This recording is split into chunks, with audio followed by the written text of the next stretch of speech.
Afternoon, everyone. First thing I want to do is show off my new shirt. Well, actually, it's not all that new. It is a couple of years old. My husband got it for me. Happy Mother's Day from my kitties, Ross and Demelza. So I only get to wear it once a year, but it's just so cute. And one of my babies is in the office with me now. But you are owed a third Star Trek video. I want to talk a little bit about the Alex Kurtzman era. Now, the shows from this era are Star Trek Discovery, Star Trek Prodigy, Star Trek Lower Decks, Star Trek Strange New Worlds, and Starfleet Academy. And these shows have come in for a lot of criticism, particularly from one group of reviewers, one group of cultural critics that have a presence on YouTube. I refer to them as the anti woke brigade. And their issues with this new era of Trek primarily focus on two of the shows, Star Trek Discovery and Star Trek Starfleet Academy. Those are the ones that they have more actively come up against, or that they've more actively come for. They are after these shows. They wanted them to be canceled. And when Star Trek Starfleet Academy was canceled, they did victory laps because they thought mission accomplished. We did what we set out to do. They were setting out to destroy this particular series. So what bothers me is that these voices, the anti-woke brigade, have tended to drown out any real legitimate criticism of the shows, I should say, because they don't talk about how the characters are written. They don't really talk as much about the tonal shifts, the fact that some of the shows have had trouble deciding what they wanted to be. Do they want to be a full bodied adventure like the original show? Or do they want to take a deeper dive into certain social political issues? What do they want to be?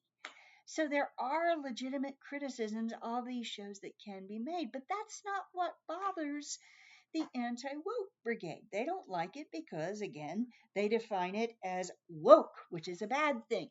There are too many women on the show. Michael Burnham, the captain, the commander of Star Trek Discovery, they don't like her ostensibly because she cries too much. And yet, let's imagine that Commander Burnham never cried. Let's imagine that nothing moved her emotionally. And think about how these same people would react. These same people who get on her for crying too much would then complain that she was too much of a girl boss because she never showed emotion. So it's almost like a character like Michael Burnham, who is a woman of color in a leading role in a Star Trek series. It's like she can't win. So whatever she does, it's going to be wrong because it's woke.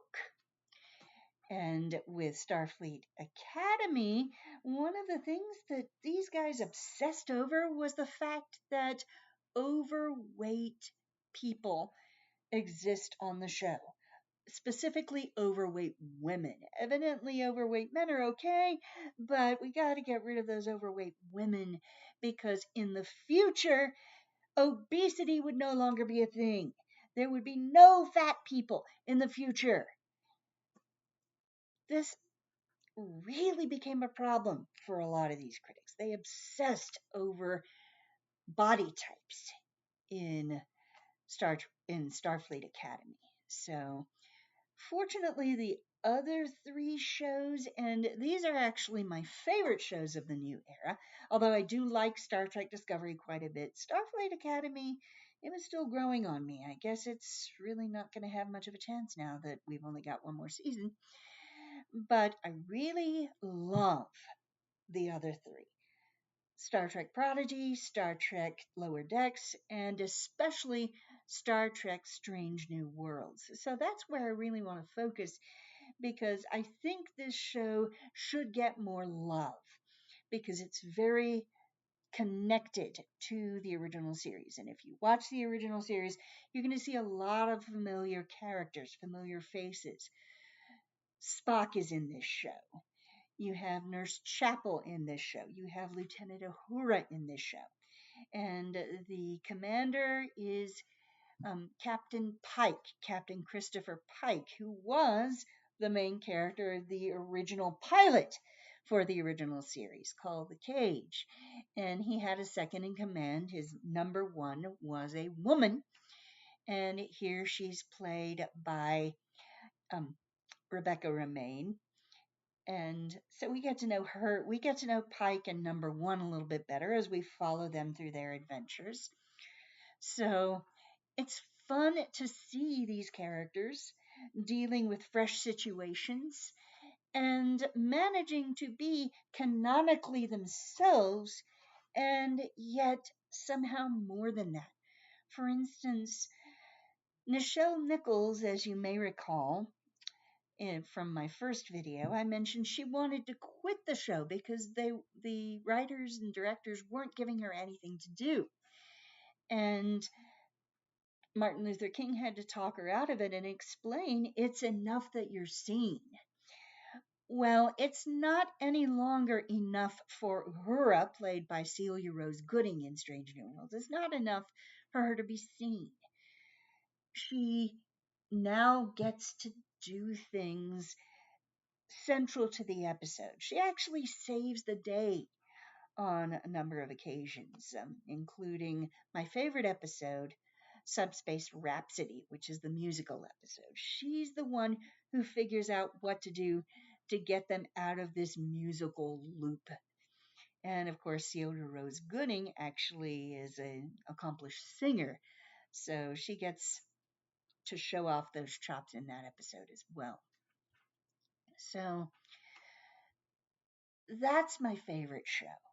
I find it's more tonally in keeping with the original show in that it gives you rollicking adventures, but then it gives you serious episodes that take a serious look at specific issues within the world building and within the societies that the Enterprise visits in this show.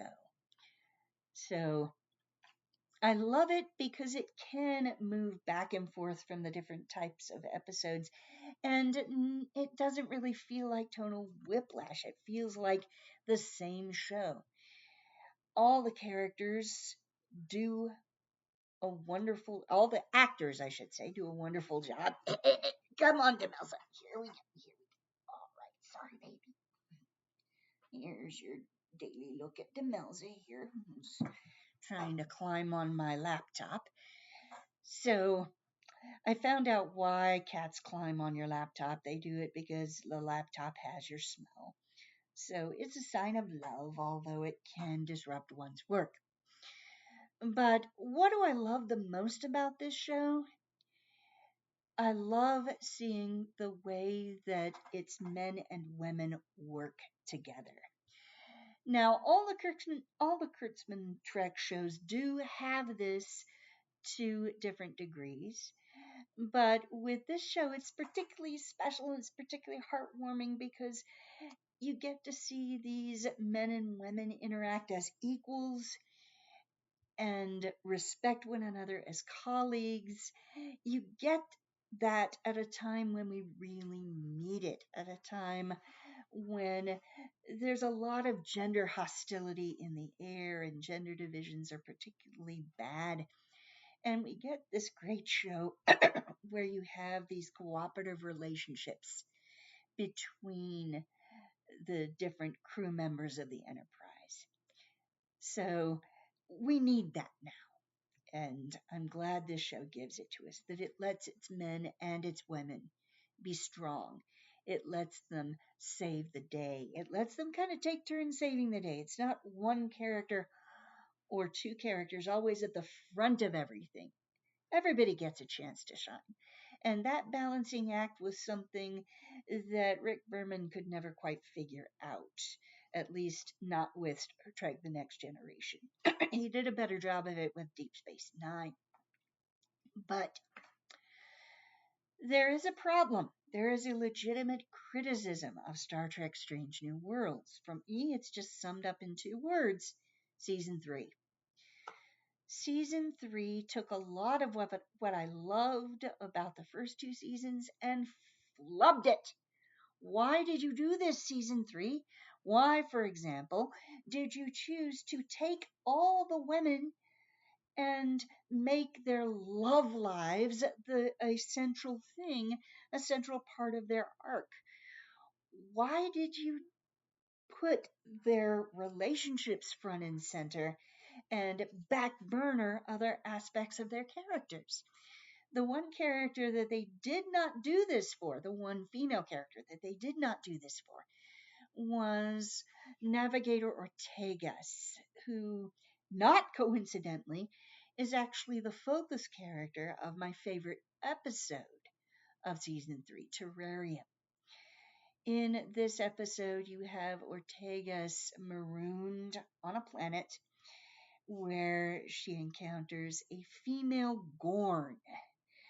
And this Gorn has also been abandoned by her species. Now, the crew of the Enterprise are trying to get Ortegas back. The Gorn has essentially been cast out because she is seen as too weak.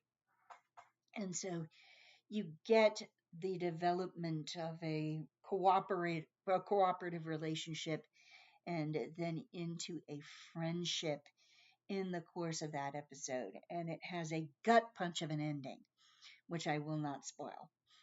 But this episode of season 3 was the only episode that really gave me the thrill that I got from almost every episode of the first two seasons. So, what do I really want from season 4? Get your mojo back, show. Go back and remember what made those first two seasons so good. Because I am far from alone in critiquing this particular aspect of season 3. A lot of people didn't like it, and for the same reasons that I did. So that's what they need to do with season 4. If anything, it needs to be more woke, not less. It needs to go back to what made the first two seasons work. So, that in a nutshell is my relationship with Star Trek. Thank you for coming with me on this mission to explore strange new worlds. Thank you.